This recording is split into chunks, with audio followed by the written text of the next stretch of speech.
Hello, I'm Wanderer001 and this is my review of the Amazon Smart Plug. So yes, Amazon has now created their own smart plug to compete with the likes of TP-Link and Belkin Wemo switches.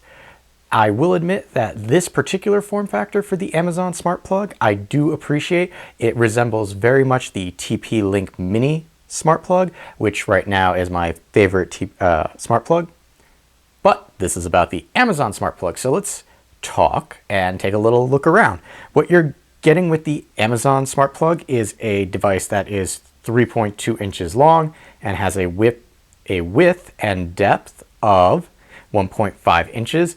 There is Amazon branding on the top of the device, and it's matte finish all the way around except for the back, which is shiny plastic and has a QR code for setup if you happen to lose the card that comes with this for setup. On the right hand side of the device, we're going to call this the right hand side of the device, there is nothing, and on the left there is a button to actuate the smart plug on and off if one, you don't have this attached to an Echo device, and two, you're not using the application. It does also have a small multicolor LED light right here, which is not terribly bright. When it is connecting, it is red. When it is on, it is blue. But since I'm mentioning connections and setting up, let's see just how easy it is to set up this Amazon Smart Plug. All right, setup of Amazon Smart Plug on the wall of shame.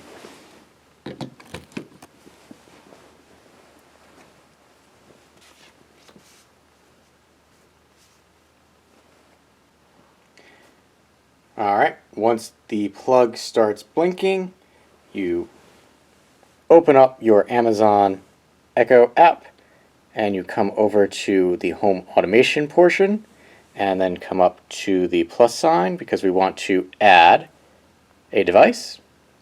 We are going to select a plug.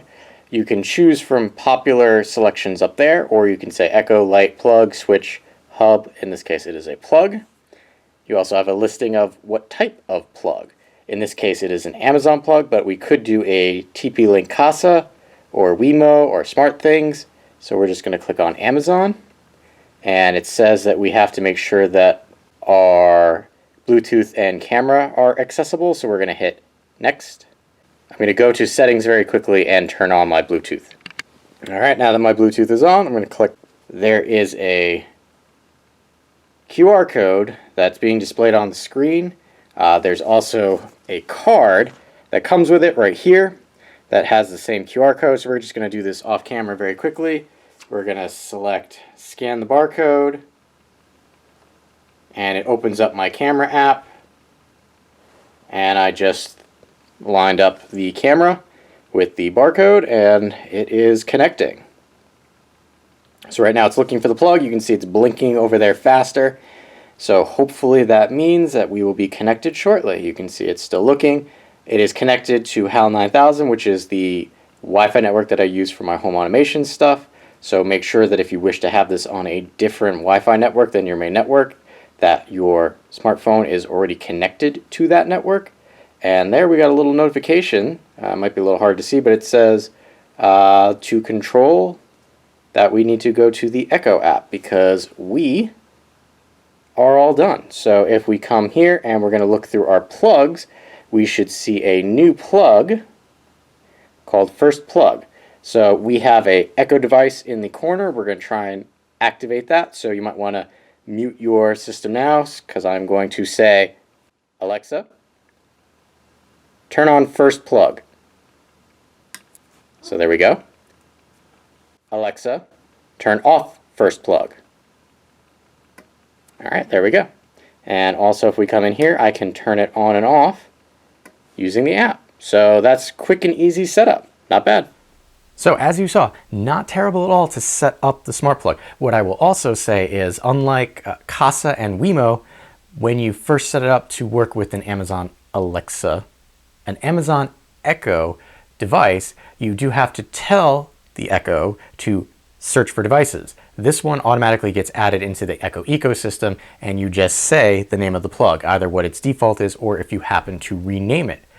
So this Amazon smart plug requires no hub. That's the beauty of things like this. You don't need to have a smart home system or hub in order for this to work. This acts as its own self-contained device. Now, there's one big issue with the Amazon smart plug. Because it is an Amazon device, it does not work with Google Home or Amazon HomeKit. It only will work within the Amazon ecosystem. Now, that's not terrible if you have all Amazon devices or you're already in there. I try and get devices that kind of talk to everything because I'm not trying to pin myself into one ecosystem just yet.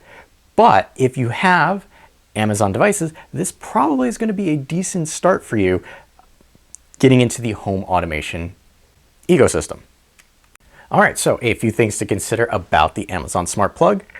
The placement of the button here on the side. While I do prefer this, depending on where you have it placed, it can be a little difficult to get to. You can stack two of these in a single wall outlet. So again, this is my preferred hardware style for smart plugs. The Amazon Smart Plug only works with 2.4 gigahertz spectrum, so not the 5 gigahertz spectrum. But again, you don't need faster speeds with something like this. You mainly need this to be able to get to the far corners of your house, and you get that with the 2.4 gigahertz spectrum as opposed to the 5 gigahertz spectrum. Now, I did mention that this LED right here does stay on when the device is plugged in and turned on. It's a little blue light. It's not terribly bright. When the plug itself and device are turned off, this light turns off. So it doesn't have a always on indicator light, which I do appreciate. Now, two of the things that I look for when I look at a smart plug are one, reconnection speeds after it loses power, and two, what is the return state of the plug when power is restored. Why? Well, these are things that you may not have considered, but one, if you have something plugged into a smart outlet and you have it in the on position and you lose power, and when the power is restored at 3 o'clock in the morning, if you had a light plugged into that or a TV plugged into that, and the plug returns to a on state and the device is returning to an on state, those are turning on at 3 o'clock in the morning. The Amazon Smart Plug here does not do that. If an item is plugged in and it is in the on state, meaning if you have a light turned on and power is lost, meaning you either unplug this or power is cut to the device, when it reconnects, the device will be off, which I appreciate. It's a nice thing not to have a light or TV turning back on at 3 o'clock in the morning. Now, speaking of losing power and reconnecting to the smart plug here, it takes about 15 to 20 seconds for the smart plug to reestablish the connection to the network. Now, it will show that the LED here will flash red as it's reconnecting to the network, and then the LED will turn itself off. However, that does not mean that the plug has fully connected to the network again. When I brought up my application and tried to turn on my light, it was telling me that it still was not connected. So you've got to add like an extra 5 seconds to the 15 to 20 second reconnection time before you can actually actuate with your application or the Amazon Echo smart device. Now, I am talking about the application, and in order not to bog down this review, I did do a full review of the Amazon app, which can be found over there in the corner. I'll try and get you right to the home automation portion, which would cover how to use this plug using the application as opposed to the voice commands. One of the last things that concerns me when I'm looking at smart plugs and things that I'm plugging into my home, how much power does this use? And I'm not talking about just power of the thing that you're plugging into it. I'm talking about when this is just sitting on my network idle, how much power is it drawing from my network? Well, in the case of the Amazon Smart Plug, when idling, meaning the plug is just in on the network and nothing is turned on and nothing is plugged into it, it uses 0.8 watts of power. And when this is turned on, meaning the blue light is on and it's turned on and on the network, it uses between 1.3 and 1.4 watts of power, depending on how far away this was from my Wi-Fi. Now, that's not terrible, but in comparison to the TP-Link Mini review over there, it uses just a little bit more power. And when I'm looking at devices, I do have to consider how much power usage they're getting, because once you start having a bunch of these around, that power adds up. All right, so last but not least, pricing. This is an Amazon device, so it's going to have Amazon pricing. It's $25, which unless TP-Link or Wemo are having sales, they're not going to be able to undercut that price, and that's the starting price. I'm not even talking about sale prices for these. So the question is the Amazon Smart Plug worth your time? Well, that depends if you are in the Amazon ecosystem already or you plan to just be in the Amazon ecosystem, then yes, this is a very good smart plug for you. But if you're looking for compatibility with Google Home, Amazon, or HomeKit, this isn't going to work for you because this is only going to work for Amazon. And this is my problem with home automation, and what I'm fearful of is I want things to talk to everything. Once we start compartmentalizing and this only works with this, then you kind of have fragmentation. But if you're already in this ecosystem, you don't have to worry about it. But if you're not in this ecosystem or considering using a different ecosystem in the future, this might be a problem for you. And in that case, I would suggest the TP-Link Mini, again, over there in the corner, because it's compatible with more things.